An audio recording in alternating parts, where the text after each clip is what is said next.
Gurias, vocês viram ontem a atitude daquele guri? Eu vi. Dona achei Flores, muito nem bonito conhecia a gente. Eu achei muito fofinho.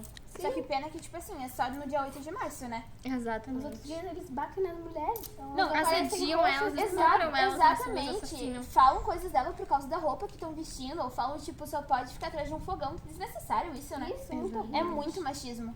É muito. Nossa. Se as mulheres fossem tratadas todos os dias como são, no No dia dia 8 de 8 março, né? É muito legal. Nossa, seria Não, maravilhoso. Não são todos os homens que são assim. Não. Como assim?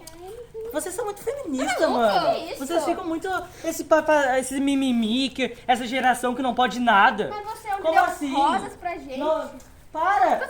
Eu faço flores, coisa seu fofa e hipócrita. vocês reclamam como fosse todos os homens fossem porque assim. só no dia 8 de março. Homem fala Ah, isso. vocês ficam sempre esse mimimi, Mas esses a mesma mulher feministas. que não- Ficam, Nossa, cara. ficam abortando aí, ficam essas Através do feministas aí. meu mundo, meu bem. Ah. Tem que dar valor às mulheres que existem nesse mundo. Mano, mas aí. vocês ficam muito mimimi. A geração passada não tinha esse tal de mimimi. Até porque que deu ficava com flores essas coisas assim. ontem. Ah, Porque deu eu flores tento ser uma pessoa Também legal. assim, à toa. E todo mundo fica falando que todos os homens são babaca. Como assim? Realmente, você olha a tua atitude, cara. Você é Você muito é feminista, minoria, para, cara. meu. Nossa, que... Nossa, Para. nossa, Não, que nem olha